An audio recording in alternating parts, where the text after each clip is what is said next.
guys, kembali lagi di video pembelajaran saya. Di video sebelumnya saya sudah membahas materi pertemuan ke-9, 10, 11, dan ke-12. Materi pertemuan ke-13 yaitu membahas tentang kompetensi bahasa learning. Langsung saja kita simak videonya. Oke, materi kali ini akan membahas tentang memperbaiki kompetensi, jenis dan kategori kompetensi. Di sini ada konsep dan sejarah kompetensi. Yang pertama ada menurut Lane Spencer dan Signa Spencer 1993, kompetensi adalah karakteristik dasar perilaku individu yang berhubungan dengan kriteria acuan efektif dan kinerja unggul di dalam pekerjaan atau situasi. Lalu yang kedua ada menurut Michelle Armstrong 1994, kompetensi adalah apa yang orang bawa pada suatu pekerjaan dalam bentuk, tipe, dan tingkat perilaku yang berbeda. Lalu menurut MC Vicky dalam Margaret Daly 2003, kompetensi adalah kemampuan untuk menjalankan aktivitas dalam pekerjaannya. Lalu menurut Training Agency 1988, kompetensi adalah kemampuan untuk menjalankan aktivitas dalam pekerjaan atau fungsi sesuai dengan standar kerja yang diharapkan. Lalu menurut MC Selelan 1993, kompetensi adalah karakteristik dasar personal yang menjadi faktor penentu sukses tidaknya seseorang dalam mengerjakan suatu pekerjaan atau situasi. Lalu menurut SK Kepala BKN 2003, kompetensi adalah kemampuan dan karakteristik yang dimiliki seorang pegawai negeri sipil yang berupa pengetahuan, keterampilan, dan sikap perilaku yang diperlukan dalam tugas jabatannya, sehingga PNS tersebut dapat melakukan tugasnya secara profesional, efektif, dan efisien. Lalu menurut Margaret Daly 2003, yaitu kompetensi menggambarkan dasar pengetahuan dan standar kinerja yang dipersyaratkan agar berhasil menyelesaikan pekerjaan atau memegang suatu jabatan. Praktisi MSDM adalah kompetensi deskripsi dari karakteristik seseorang. Lalu selanjutnya ada komponen kompetensi dibagi menjadi 5. Yang pertama ada motivasi. Motivasi adalah menggerakkan, mengarahkan, dan menyeleksi perilaku terhadap tujuan atau kegiatan tertentu. Lalu yang kedua ada self-kompetent, sikap, nilai, dan citra diri seseorang. Lalu yang ketiga ada skill, kemampuan untuk melaksanakan tugas fisik tertentu atau tugas mental tertentu. Lalu yang keempat ada traits, karakteristik fisik dan respon konsisten terhadap berbagai situasi atau informasi. Lalu yang terakhir ada knowledge.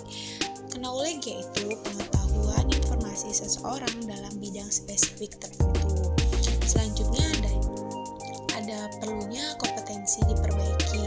Determinan yang mempengaruhi atau membentuk kompetensi. Yang pertama ada kepercayaan dan nilai. Kepercayaan dan nilai seseorang terhadap suatu sangat berpengaruh terhadap sikap dan perilaku seseorang. Lalu kedua ada keahlian atau keterampilan. Aspek keahlian atau keterampilan ini memegang peran penting dalam membentuk kompetensi.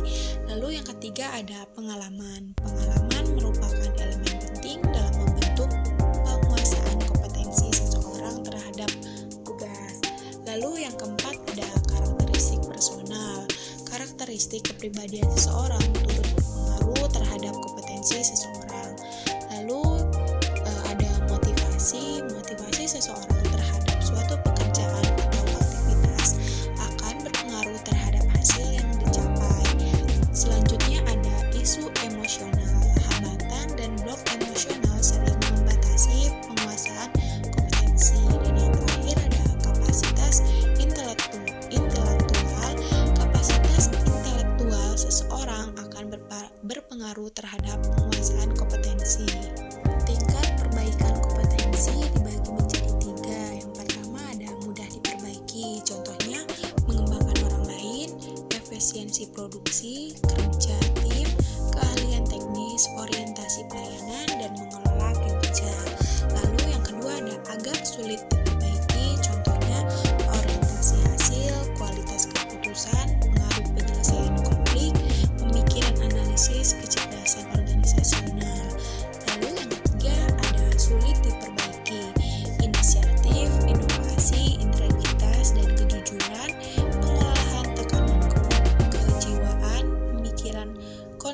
aktualis, dan fleksibel.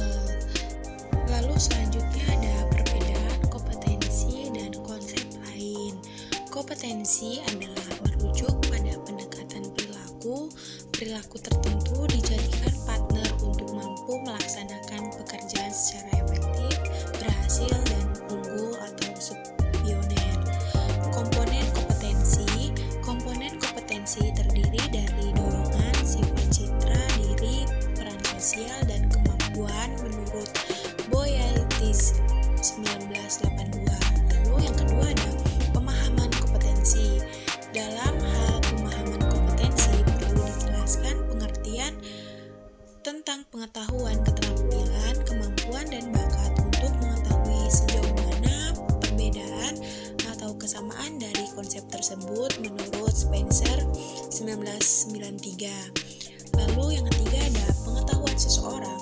Pengetahuan yang dimiliki seseorang bisa dikategorikan ke dalam dua jenis, yaitu pengetahuan yang disadari dan pengetahuan yang tidak dapat disadari menurut Dale 2003. Lalu yang keempat ada keterampilan perilaku. Keterampilan perilaku yang terkait tugas bisa dikuasai melalui latihan dan bantuan orang lain. Lalu yang terakhir ada keterampilan perilaku. Perilaku merupakan fungsi dari faktor kepribadian individu dan faktor lingkungan. Sikap dibentuk dari kombinasi pengalaman, kondisi sosial atau lingkungan, dan kepribadian. Lalu di sini ada metode penilaian kompetensi menurut alternatif untuk desain kompetensi. Yang pertama, desain studi terbaik atau klasik dengan menggunakan sampel. Lalu yang kedua ada desain studi pendek dengan panel ahli. Lalu yang ketiga ada studi terhadap pemegang jabatan dan pekerja di masa depan. Selanjutnya ada rancangan studi. Menurut Spencer, rancangan studi terbaik model kompetensi dengan menggunakan sampel yang terdiri dari 6 tahap.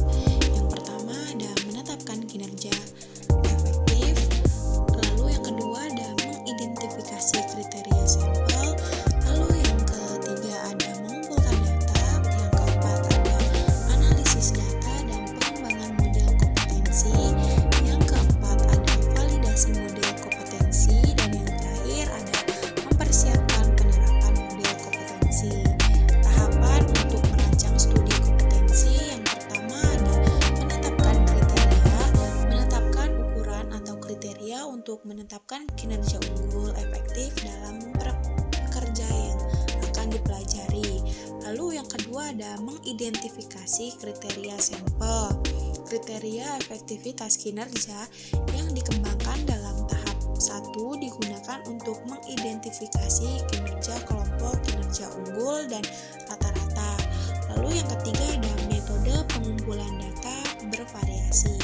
Terdapat 6 model, yaitu BEI, panel ahli, survei, database model kompetensi, sistem ahli, analisis jabatan, dan observasi langsung. Lalu yang keempat ada analisis data dan pengembangan model. Pada tahap ini, data dan seluruh sumber dianalisis untuk mengidentifikasi kompetensi kepribadian dan keahlian yang dimiliki pekerja. Lalu yang kelima ada model validasi kompetensi. Model kompetensi yang diuji dengan melihat jika model dimaksud memprediksi kinerja dari orang-orang dalam kedua kelompok sampel pada waktu yang sama. Lalu yang terakhir ada mempersiapkan penerapan model kompetensi. Apabila model ini telah divalidasi, model kompetensi ini telah dapat digunakan untuk berbagai keperluan. Tahapan mendefinisikan model kompetensi. Yang pertama ada menjelaskan kriteria kinerja. Yang kedua ada mengidentifikasi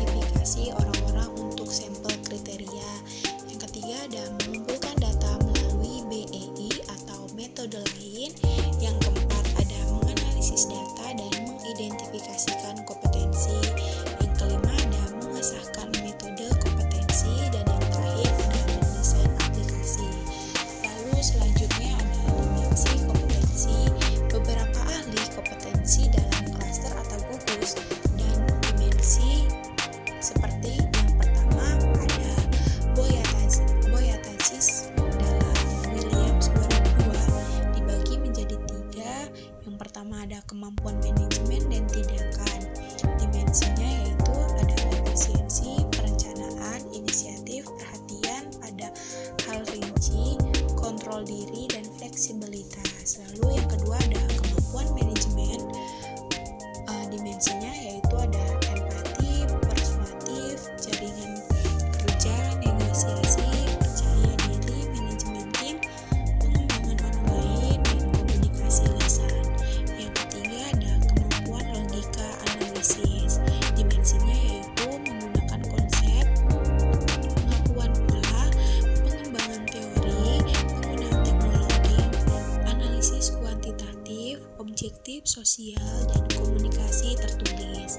Lalu yang kedua ada which dalam Armstrong 1995 dibagi menjadi 3 lagi. Yang pertama ada kemampuan intelektual, persuasif, strategis, analisis, dan penilaian perencanaan dan pengorganisasian. Yang kedua ada kemampuan interpersonal, mengelola staf, sikap persuasif dan asertif, pengambilan keputusan, kepekaan interpersonal, dan komunikasi lisan. Yang terakhir ada kemampuan adaptabilitas, adaptasi, kemampuan orientasi hasil, sikap energik dan inisiatif, motivasi berprestasi, dan kepekaan bisnis.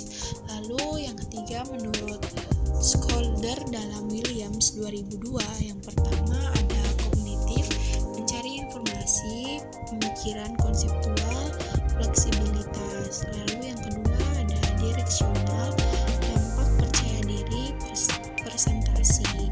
Yang ketiga ada motivasional, interpersonal, mengelola interaksi, orientasi. Yang keempat ada pengembangan. Yang kelima ada berprestasi, orientasi, proaktif, orientasi, berprestasi. Lalu di sini ada tabel pembagian kompetensi beberapa ahli. Yang pertama ada manajemen tindakan dan tujuan. Kompetensinya yaitu perhatian dan dampak, diagnosis menggunakan konsep, orientasi efisiensi. Lalu yang kedua ada pemimpinan, proaktif, konseptualis, keyakinan diri, menggunakan prestasi lisan. Lalu yang ketiga ada manajemen SDM, proses manajemen kelompok keahlian, menggunakan kekuatan daya sosialisasi. Yang keempat ada mengarahkan bawahan. Yang kelima ada berfokus pada orang lain, seperti persepsi objektif, kontrol diri dan adaptasi, daya tahan dan adaptasi. Yang keenam ada pengetahuan tersosialisasi. Lalu selanjutnya ada tabel pembagian kompetensi beberapa ahli. Yang pertama ada menurut BKN Kepegawaian Negara 2003. Yang pertama ada kompetensi dasar, yang kedua ada kompetensi bidang. Lalu menurut Spencer 1993, yang pertama ada berorientasi prestasi dan tindakan, yang kedua ada membantu dan melayani orang lain, yang ketiga ada kemampuan mempengaruhi dan menciptakan dampak, yang keempat ada kemampuan manajerial, yang kelima ada kemampuan kognisi, dan yang terakhir ada kemampuan efektivitas pribadi. Di sini sudah terbagi. Yang pertama ada gugus kompetensi dan kelompok dimensi kompetensi. Bisa dilihat saja di sini sudah dijelaskan paparannya. Lalu yang terakhir ada contoh kompetensi dalam SKJ menurut Kelembagaan Administrasi 2014. Yang pertama ada kompetensi umum. Kompetensi umum adalah kompetensi yang bersifat soft skill yang mencerminkan care value dan harus dimiliki oleh seluruh pegawai. Terdapat 4 kompetensi umum. Yang pertama ada integritas, yang kedua ada pembelajaran berkelanjutan, yang ketiga ada fokus pada stakeholder, yang keempat ada berorientasi pada kualitas. Lalu yang kedua ada kompetensi kepemimpinan, kompetensi yang harus dimiliki oleh pejabat struktural Elson 1-4 agar mampu memiliki kepemimpinan secara efektif. Di situ dijelaskan ada tabel 215 kompetensi kepemimpinan, bisa dilihat saja. Dan yang terakhir ada kompetensi bidang teknis, kompetensi yang harus dimiliki pegawai berupa pengetahuan, keahlian, dan sikap perilaku untuk melaksanakan tugas sesuai bidangnya. Di sini juga sudah dijelaskan, ada deskripsinya, ada indikatornya. Mungkin cukup sekian dari saya. Terima kasih. Jungle.